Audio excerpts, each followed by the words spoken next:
All right, guys. So today we'll start off with connecting your laser. This is step number one. You got to get this one to have fun with a laser. We're going to be using the AtomStack A70 for this. It's just a traditional laser. It's very similar to most of the ones that are on the market. With each machine, I will tell you, most every laser ships with either a micro SD card or a little thumb drive. And on those are going to be some files that you're going to need. If you didn't get that, then you may want to reach out to the website of the provider or the manufacturer of the machine, go to the downloads and look there. xTool has a downloadable file for their machines located on their website, but most of the other brands typically ship it with the files on an SD card or a little thumb drive. So get those and let's drop down in lightburn. We're going to get started. All right, so I'm going to show you guys an easy way to solve the whole how do I know what port number my machine connects to. Before you connect your machine to your computer, go over and down to the bottom left corner down here in the little search bar of most any version of Windows that you'll have, type in the word device.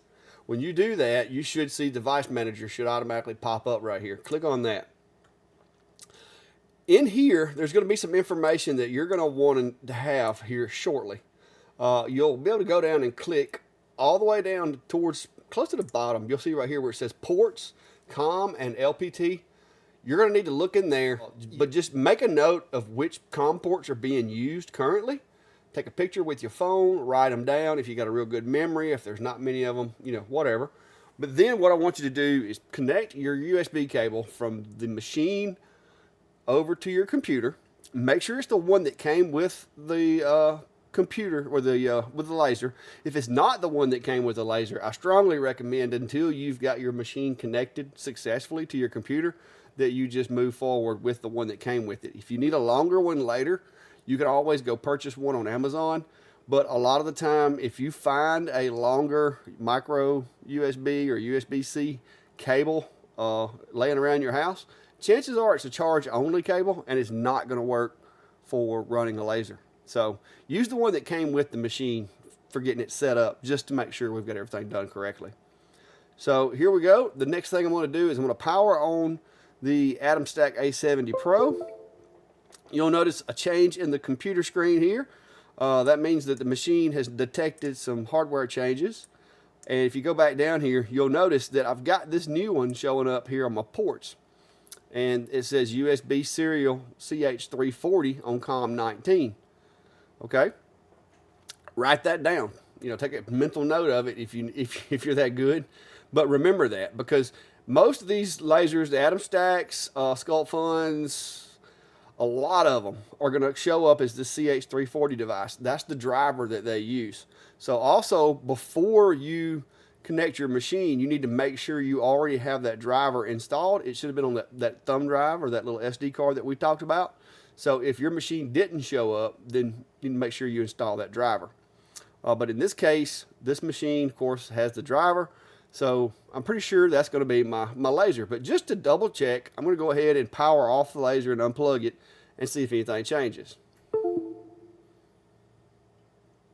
Okay, so you'll notice here, that COM port went away. So now I can write that down, and if I do run into trouble later and don't know which COM port to use, that'll tell me. It's going to be that COM port 19 that keeps popping up when I plug up the laser. So with the machine turned on, there's two different ways. I've got the machine turned on and plugged into my computer. There's two different ways you can do this. If you were fortunate enough that either you got one of my lightburn configuration files or the company that you got the machine from sent you one in your software, you can simply import it. And the way that you would do that would be to go to import, and I've got my machine files saved in a folder, and I keep up with them. You're going to want to find a file that's called, whatever the machine is typically, but it's going to be a LBDEV file, which is a lightburn device file. All right. This is basically tells lightburn how to configure this device when it creates a profile for it. So we can easily just click this, hit open. Well, let me click it over here. Hit open. It's going to automatically put it in there. I mean, it literally, we're done with that part. All I've got to do now is go over here and go down to the A70 Pro, it automatically switched to port 19. You'll notice up here you got a little traffic. What that is that is lightburn attempting to make communication with the machine. So this waiting for connection, that is lightburn sending signals out saying, hey, are you there? Are you there? Are you there? And then here comes your laser saying, yes, I'm here. This is my software that I'm running. This is my target buffer size so that we can communicate properly. We're good to go.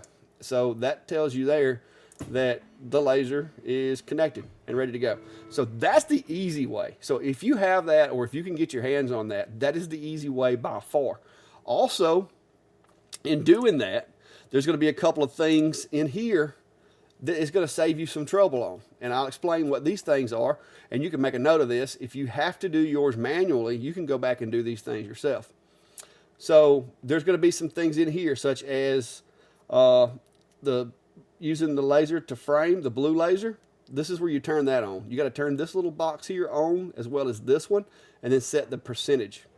All right, I like to use a return to finish position with mine. That way, after a job is completed, the machine will be in this area working, and when the job's completed, it goes back out to the back left corner, gets out of the way. It allows me to get in the work area of the machine, move things around, do what I need to do without bumping the head. Because especially if you're jigging things out and do large batches, that can be a problem. So those are two settings that I like to make sure I turn on and set up. So I'm going to go over here and I'm going to tank, and I'm going to swap over to a different machine just to get this profile disengaged. I'm going to go to devices. All right. Now, but we're going to go in here as if we don't have the A70 file, and we're just going to use the old fashioned find my laser button. All right. Going to hit the find my laser. Most machines, you can detect them this way. There are a few that I've run across that you have to manually create them from the port number. Those are getting far and far less frequent. But if you do have a problem, that's when you're going to have to go in and do it manually, step by step by step, using that port number. And that can be a little bit of a pain. So this is the old find my laser method, and this works on a lot of the machines. And so you'll see here it found a GRBL device with a 500 by 400 millimeter work area on COM19. It's a G-code machine, and it's connected by serial or USB port. That's going to be our atom stack. So we're just going to hit add. And I'm going to go right here, and I'm going to put find my laser as the name of this machine, just because I'm trying to show you the different ways. I'm going to leave the auto start at home, leave it on, and hit finish.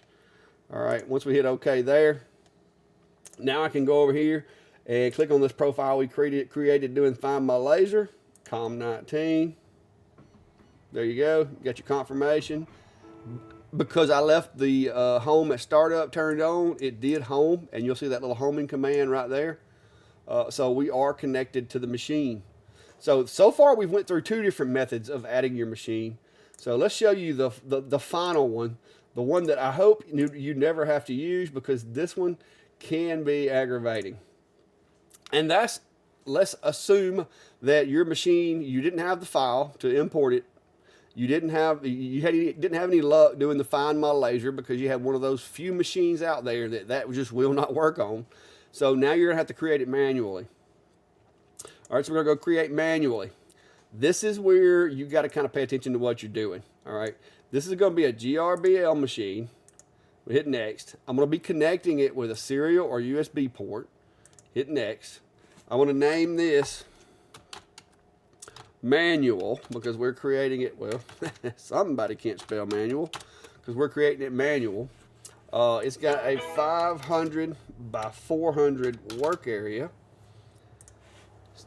The home is in the front left, and then I'll go ahead and leave that on just for giggles, and we're going to hit next. All right, so now we have manually created that file that we imported in the beginning, and that it automatically found on the second method. So we're going to go over here now, and we'll change it over to manual, which is the one that we just added manually. We're to port 19, which is the port that our machine's been running on. You're going to see that same little communications. Now it's homing, and we're good to go. So our machine is now connected, and we can, if you want to confirm it, you can use It's like the little navigation buttons over here. You can go up here and hit move, and you can move the machine like this just to confirm that everything's working. And if everything works fine, the machine home's fine, you are good to go, and it's on to the next step. All right, guys, so just a quick recap in case you run into trouble. Make sure that you use the cable that came with the machine. I have ran across cables before that were bad, so if you're just beating your head against the wall and can't get this to work, you can always try another cable, but make sure that it is a communications capable cable and not just a cable that charges things. There's difference. There are USB-C cables out there that are 10, 12 foot long that they sell at the gas stations that are charge only cables. They will not transmit data. Those won't work. So if you do need another cable for your machine, make sure you get a cable off of another device that you know communicates with the computer. It's not just charging it, or order it from Amazon or the distributor from the machines or whatever, so that you know it's the correct cable. Amazon cables work really well. Just make sure it's a data cable and not a charge only. The only other thing is with the ports, like I said, if you're using hubs can be a little tricky sometimes with your machine. I would strongly suggest, even if you plan on using a powered hub or a USB hub, when you're initially setting the machine up, don't use a hub. That's just adding one more complexity to the whole process. Once you've added the machine, it's connected successfully, and everything's working, then if you want to put the hub in line, do so. But you may have to go back in there and see if it changed the port number on your machine, because adding a USB hub can sometimes change the port numbers up because of the way it's connected through the hub then to the computer. But during the setup process, I strongly recommend you do that using a direct connect from the machine to the computer with no hubs or anything in between. Once it's working, then you can plug it in there, make sure everything comes back to life, and you're good to go. But that will let you know if that hub's the problem. You'll know, because when you unplug it, put the hub in, it won't work, and then when you go back to a direct connect, it'll start working. So I hope this helps, guys, and this is going to be number 1 in my series. I plan to do a whole bunch of these little short videos for lightburn. So if you haven't already, go down there and hit the subscribe button, get notifications for this playlist if you're new to lightburn. And as I drop them out, you'll get notified. So I hope this helps, guys. Till next time, be safe. Have a good day.